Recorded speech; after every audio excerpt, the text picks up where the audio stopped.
Clip number 304۔ اس clip میں آپ سورہ انعام کی آیت نمبر 94 سے لے کر 96 تک کی تلاوت، ترجمہ اور تفسیر قرآن صراط الجنان سماعت فرمائیں گے۔ بسم اللہ الرحمن الرحیم۔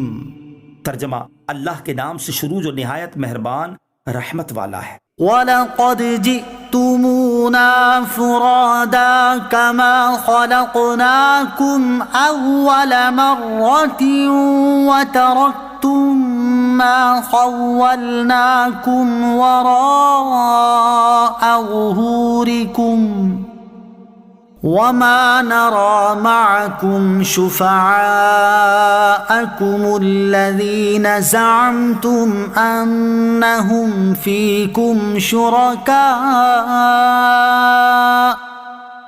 لَقَدْ تَقَطَّعَ بَيْنَكُمْ وَضَلَّ عَنكُم مَّا كُنتُمْ تَزْعُمُونَ۔ ترجمہ، اور بے شک تم ہمارے پاس اکیلے آئے جیسا ہم نے تمہیں پہلی مرتبہ پیدا کیا تھا، اور تم اپنے پیچھے وہ سب مال و متاع چھوڑ آئے جو ہم نے تمہیں دیا تھا، اور آج ہم تمہارے ساتھ تمہارے ان سفارشیوں کو نہیں دیکھتے جنہیں تم گمان کرتے تھے کہ وہ تم میں ہمارے شریک ہیں۔ بے شک تمہارے درمیان جدائی ہو گئی اور تم سے وہ غائب ہو گئے جن کے معبود ہونے کا تم دعویٰ کرتے تھے۔ وَلَقَدْ جِئْتُمُونَا فُرَادَىٰ، اور تم ہمارے پاس اکیلے آئے۔ گزشتہ آیت میں کافروں کی موت کے احوال بیان ہوئے تھے، اور اس آیت میں قیامت کے احوال کا بیان ہے۔ چنانچہ ارشاد فرمایا کہ قیامت کے دن ان کافروں سے کہا جائے گا، بے شک تم ہمارے پاس حساب و جزا کے لیے ایسے اکیلے آئے جیسے ہم نے تمہیں پہلی بار پیدا کیا تھا۔ نہ تمہارے ساتھ مال ہے، نہ جاہ، نہ اولاد، جن کی محبت میں تم عمر بھر گرفتار رہے، اور نہ بت جنہیں پوچھتے رہے۔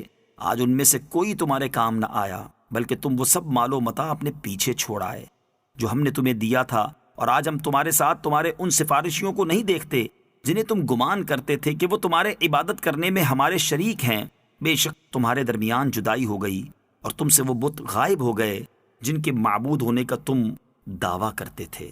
ان اللہ فالق الحب والنوى يخرج الحي من المیت ومخرج المیت من الحی ذلكم اللہ فأنا تؤفکون۔ ترجمہ، بے شک اللہ دانے اور گٹھلی کو چیرنے والا ہے، زندہ کو مردہ سے نکالنے اور مردہ کو زندہ سے نکالنے والا ہے۔ یہ اللہ ہے تو تم کہاں پھرے جاتے ہو؟ فالق الحب، دانے کو چیرنے والا۔ توحید و نبوت کے بیان کے بعد اللہ تعالیٰ نے اپنے کمال قدرت، علم اور حکمت کے دلائل ذکر فرمائے، کیونکہ مقصود اعظم اللہ عز و جل اور اس کی تمام صفات و افعال کی معرفت ہے، اور یہ جاننا کہ وہی تمام چیزوں کا پیدا کرنے والا ہے، اور جو ایسا ہو وہی مستحق کے عبادت ہو سکتا ہے، نہ کہ وہ بت جنہیں مشرکین پوچھتے ہیں۔ خشک دانہ اور گٹھلی کو چیر کر ان سے سبزہ اور درخت پیدا کرنا، اور ایسی سنگ لاخ زمینوں میں ان کے نرم ریشوں کو جاری کر دینا جہاں آہنی میخ بھی کام نہ کر سکے، اس کی قدرت کے کیسے عجائبات ہیں۔ وہی اللہ کریم دانے اور گٹھلی کو چیر کر سبزہ اور درخت بنا دیتا ہے، اور زندہ کو مردہ سے نکالتا ہے، جیسے جاندار سبزہ کو بے جان دانے اور گٹھلی سے، اور انسان و حیوان کو نطفے سے، اور پرندے کو انڈے سے۔ یوں ہی وہی رب عظیم عز و جل مردہ کو زندہ سے نکالنے والا ہے، جیسے جاندار درخت سے بے جان گٹھلی، اور دانے کو، اور انسان و حیوان سے نطفے کو، اور پرندے سے انڈے کو۔ یہ سب اس کے عجائب قدرت و حکمت ہیں۔ تو اے کافروں، یہ ہے اللہ عز و جل، تو تم کہاں اوندھے جاتے ہو؟ اور ایسے دلائل و براہین قائم ہونے کے بعد کیوں ایمان نہیں لاتے، اور موت کے بعد اٹھنے کا یقین نہیں کرتے؟ اور غور کرو کہ جو بے جان نطفے سے جاندار حیوان کو پیدا کرتا ہے، اس کی قدرت سے مردہ کو زندہ کرنا کیا بعید ہے۔ فالق الاصباح وجعل الليل سكنا والشمس والقمر حسبانا ذلك تقدير العزيز العليم۔ ترجمہ، وہ تاریکی کو چاک کر کے صبح نکالنے والا ہے، اور اس نے رات کو آرام کا ذریعہ بنایا، اور اس نے سورج اور چاند کو اوقات کے حساب کا ذریعہ بنایا۔ یہ زبردست علم والے کا مقرر کیا ہوا اندازہ ہے۔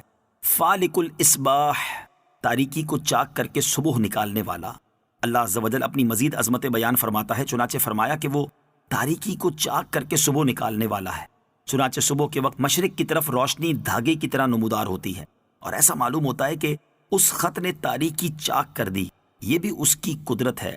نیز اس نے رات کو آرام کا ذریعہ بنایا کہ مخلوق اس میں چین پاتی ہے، اور دن کی تھکاوٹ اور ماندگی کو استراحت سے دور کرتی ہے، اور شب بیدار زاہد تنہائی میں اپنے رب عز و جل کی عبادت سے چین پاتے ہیں۔ نیز اس نے سورج اور چاند کو اوقات کے حساب کا ذریعہ بنایا کہ ان کے دورے اور سیر سے عبادات و معاملات کے اوقات معلوم ہوتے ہیں۔ مثلا چاند سے قمری مہینے اور سورج سے شمسی مہینے بنتے ہیں۔ چاند سے اسلامی عبادات اور سورج سے موسموں اور نمازوں کا حساب لگتا ہے۔ غرض یہ کہ اس میں عجیب قدرت کے کرشمے ہیں۔ یہ سب زبردست علم والے کا مقرر کیا ہوا اندازہ ہے۔ آیت سے معلوم ہوا کہ علم ریاضی، علم نباتات، علم فلکیات اور علم الحیوانات بھی بہت اعلیٰ علوم ہیں کہ ان سے رب تعالیٰ کی قدرت کاملہ ظاہر ہوتی ہے۔ اللہ عز و جل نے آسمانی اور زمینی چیزوں کو اپنی قدرت کا نمونہ بنایا ہے۔